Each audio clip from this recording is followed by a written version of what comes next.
Ekki vel fyrir okkur, það fór ekki eins og við vildum og ætluðum okkur. Þið byrjuðu þennan leik að krafti, mikil barátta, annar leikluti, flottur í okkur, en hvað gerist svo í þriðja leik?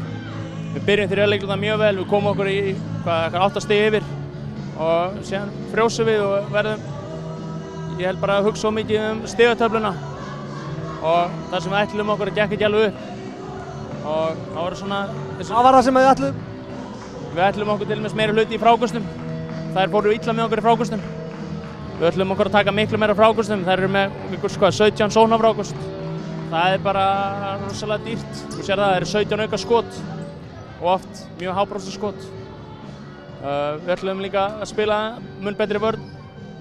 Vörnin okkar var engan veginn nógu góð. Við erum að fá okkur 80 stig og mikið af svona klaufa mistökum í vörninni. Það var hún Mayberry náttúrulega skilar yfirleitt sínu, hann kannski vantar svona örlítið meira frá fleiri leikmenn.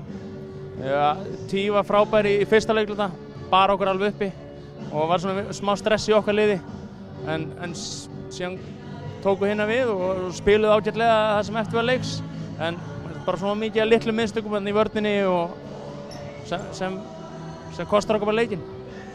Úrslitakeppninni er náttúrulega lokið á Val, Grindavíkur á móti Snæfell, Haukar Keflavík, hvernig heldur þetta að fari? Það eru spáir í titlum.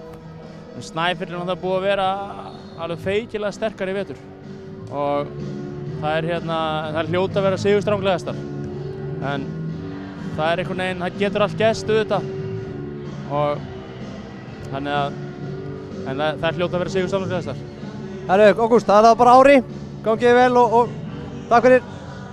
Það er alltaf að fá já.